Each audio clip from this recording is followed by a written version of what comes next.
we've got to get to the exclusive reveal. We've been teasing it. Let's give the people what they want. The second reveal of the NCAA tournament, and here we go. Still in there, despite losing 2 games since the last reveal. Oregon at 16, Texas falls considerably to 15. It's been a tough stretch for Texas. Notre Dame at 14, making an appearance now on the top 16, and LSU coming in at 13. Let's get to number 12. It's Tennessee. Obviously, they fell quite a bit. They were a 1 seed. They were 4th the last time we had this reveal. They've fallen to 12. UConn stays at 11. Baylor coming in at 10 with Oklahoma. They weren't even on the initial reveal, coming in at number 9. We move on. Indiana at 8, Iowa State at 7, Arizona at 6, and Michigan at 5 for now, although Michigan State giving them a run for the money as well. Their backs against the wall. Much more on that if the upset is in fact pulled. And finally, your top 4, your number 1 seeds. Louisville at 4, NC State again, who are right on the verge of losing to Boston College at 3, Stanford sitting at 2. Maybe the least surprising news of all time, South Carolina remaining as the top seed. So I'll start with you, Charlie. When you look at those top 4 seeds, who do you think is the most vulnerable? Well, maybe NC State with tonight, although they've taken a 3-point lead now. Actually, though, I think even if Boston College comes back and wins this game, that NC State is still a number 1 seed. They have 7 net top 25 wins, and the best competition that they have, Michigan and Arizona for another number 1, aren't even close to that number. Louisville moved up to that number 1 line, replacing Tennessee, who you mentioned has struggled, lost 3 of 4, and fell back to the number 12 overall spot.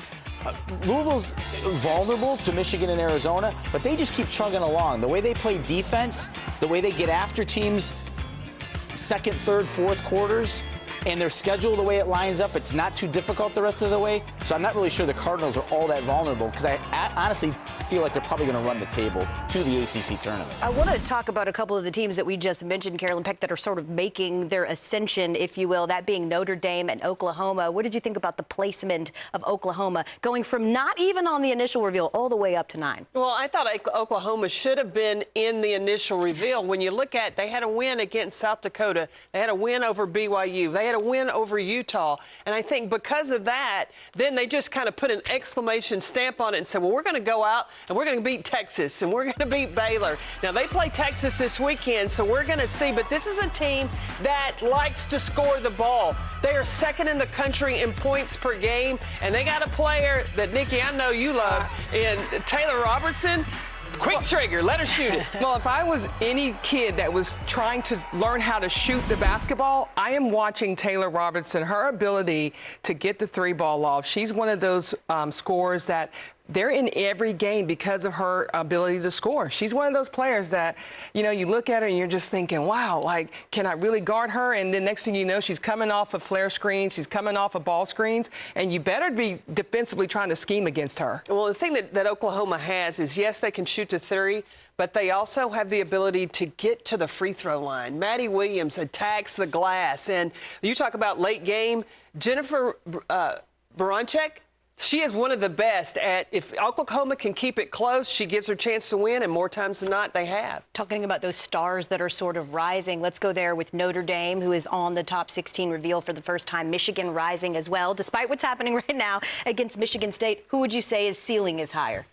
Well, Notre Dame, I think, has a pretty high ceiling. You mentioned them. I love Olivia Miles. I think she's one of the top 20, 25 players in the country. Leads the country, or did lead the country in assists until Caitlin Clark surpassed her. But she's right there. She's going to be a star in the next few years. And Notre Dame has some opportunities here in the coming weeks to creep even higher up on this board. That win over NC State is really what's done it. It really will put them in the top 16. They wouldn't be there without it, because the committee is really valuing high-quality wins. How many do you have, and who are those teams that you beat? And when you beat a team that's on the 1 line, you're going to elevate. Okay, my SEC Georgia bias is going to show here, but for the Bulldogs fans that are watching and saying, okay, but Oregon lost 2 since this last reveal. We beat a ranked team and lost to an unranked team and find ourselves out of it. I asked the committee that exact question, and they said Oregon passes the eye test. So we will leave it there. Charlie, one of the bigger things that happened, right, in that first reveal was that UConn was supposed to be, or at least at the time, was playing in Spokane. All is right with the world. We see UConn now seated appropriately playing in Bridgeport. And this pretty much follows the S curve. Not exactly, but this committee has done a real good job, I think, of balancing the bracket and keeping teams close to where they're supposed to be via the S curve. And in this case, UConn does end up in Bridgeport as a result.